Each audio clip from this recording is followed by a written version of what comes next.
Welcome back, my grimdark friends. I hope you are enjoying our journey through the dark and intricate lore of the Warhammer universe with me, your host Chris, and my little but formidable friend, Artie. As we learn together, I plan to introduce topics more as a general overview before later creating videos that are more of a deep dive. I do this as I found at times other channels would provide deep dive videos which contained separate branches of lore that would require prior knowledge. Today, we turn our gaze to the fearsome realm of the Chaos Gods, focusing on the malevolent blood god, Khorne. But first, I want to describe the Warp. The Warp, also known as the Immaterium, is a parallel dimension of pure psychic energy and raw emotion in the Warhammer 40k universe. It is a tumultuous and chaotic realm, constantly in flux, shaped by the thoughts, desires, and emotions of all sentient beings. The Warp is the source of psychic powers, and is the realm from which the malevolent Chaos Gods draw their strength. Navigating through it allows faster-than-light travel, but it is perilous, with ships at risk of becoming lost or falling prey to demonic entities. The Warp is both a tool and a menace to the galaxy, vital for communication and travel, yet ever threatening with corruption and madness.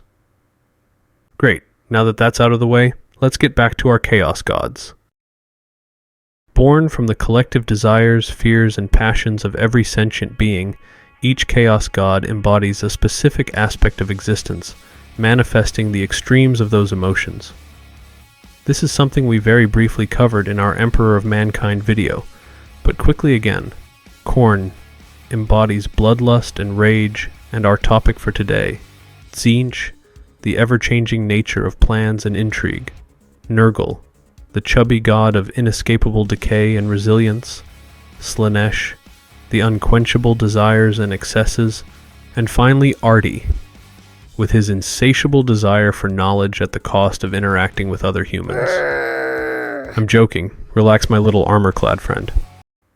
This brings us to Khorne.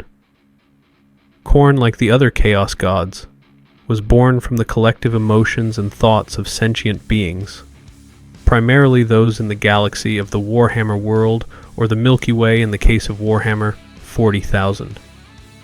Khorne, often known as the Blood God or the Lord of Skulls, is a deity of war, anger, and valor, and embodies the emotions of anger, violence, hatred, and martial honor. As wars raged and violence grew across the galaxy, the energy from these emotions began to coalesce in the Warp, a parallel dimension of pure psychic energy, also known as the Immaterium.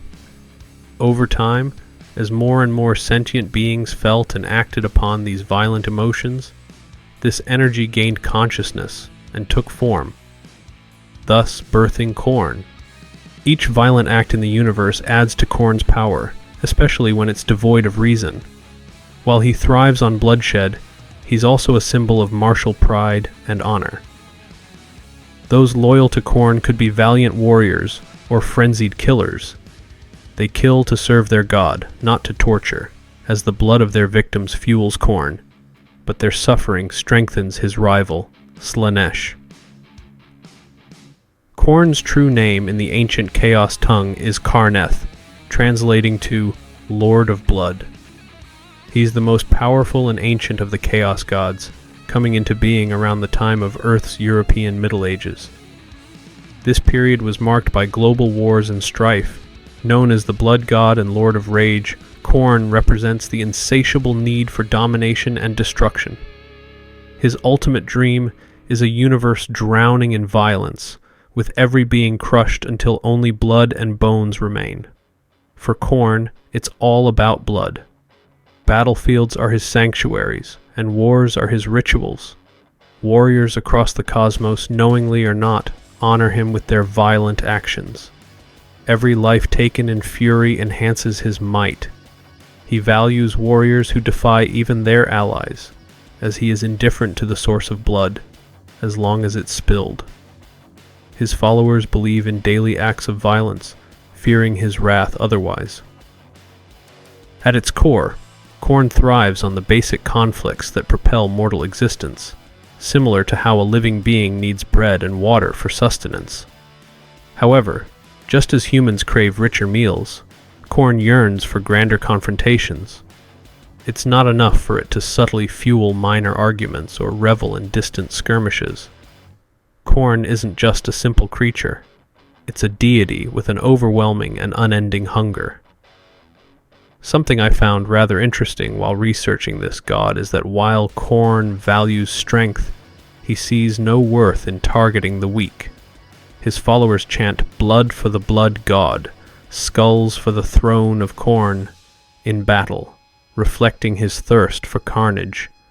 They also roar "Kill, maim, burn" as they tear through their enemies. The elite warriors, the Khornate berserkers, scream "Break their backs" amidst combat.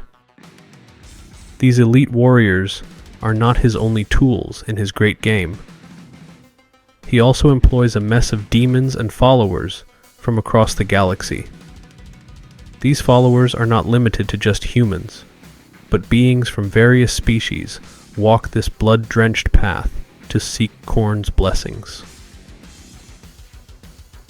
Even the savage orcs, who have their deities Gork and Mork, which I am excited to discuss in the future, can find favor with Khorne, at times dedicating blood and skulls to him, and in return they are imbued with his power and fury. However, though Khorne holds a vast sway over mortals, his hold does seem to be particularly insidious amongst humans. Its aura of sheer might and intense passion attracts those with a thirst for combat and dominance. Primitive human tribes, especially those residing on the feral and feudal worlds within the Imperium of Man, are particularly drawn to worship Khorne. Now, some believe that it was Khorne's influence that first spurred a primitive being to violently strike another with a rock, setting off a chain of violent events that allowed the Chaos God to grow into the mighty force that now plagues the galaxy. Others argue that it was the initial bursts of mortal anger that birthed Khorne, symbolizing the innate desire for violence present in every living being. Yet, the most devout followers of Khorne pay no mind to these discussions, for they are too occupied with the act of killing anyone within reach. Regardless of how he was birthed, when he does appear, Khorne, the blood god, emerges as a towering figure in many tales, embodying raw power and dominance. This muscular behemoth, standing hundreds of feet tall, has a face that mirrors the rage of a fierce, growling dog. Yet, a lavish helm, adorned with skulls of legendary kings, conceals these menacing features. Despite often being addressed as he, Khorne transcends gender, much like the other ethereal beings known as the Chaos Gods. Clad in overlapping armor plates of gleaming brass and dark iron, Khorne's presence exudes unending rage. Every utterance from him resonates with furious intent, echoing powerfully throughout his dominion. He sits majestically upon a throne crafted of brass, perched high on a mountain composed entirely of skulls. These grim reminders are not just any skulls, but those of his elite champions and the foes they've vanquished. Beside the god rests an awe-inspiring two-handed sword, renowned for its ability to obliterate worlds in a single strike. This legendary blade goes by many names, such as Woebringer and Warmaker, each evoking fear and reverence. Legends tell of its power, suggesting that with one swing it can rupture the very fabric of reality, unleashing Khorne's fierce blood legions upon the Materium. Followers of the cult of Khorne devoutly believe that this imposing throne overlooks a vast sea of blood, a testament to the myriad sacrifices made in the god's honor. Khorne's disciples differ from other Chaos God followers in their approach to worship. Rather than erecting grand temples, they venerate him directly on the battleground, with cries like which I mentioned earlier. Blood for the blood god, and skulls for the skull throne. And in their fervor to appease Khorne, they don't hesitate to turn on one another, engaging in brutal combat even in the absence of other foes, and sometimes even amidst other ongoing battles. Those blessed by Khorne often bear the mark of his gifts, mutations. These changes can manifest as enhanced strength, a monstrous appearance, or even more terrifying physical transformations like growing horns, claws, or vicious talons. But no matter the form these mutations take, Khorne's followers wear them as badges of honor. They stand as tangible proof of the blood god's presence and act as beacons of inspiration for those yet to earn his grace. As one surrenders more of their soul to Khorne and falls deeper into its chaotic influence, they find themselves overwhelmed by escalating waves of bloodlust, fury, and wrath. The only brief respite from these overpowering emotions comes momentarily from the act of ending a life. Though death is death, the followers of the chaos god Slaanesh, whom Khornates view as hedonistic killers, are their preferred adversaries. They also despise the followers of Tzeentch, seeing them as deceptive magicians who avoid direct combat.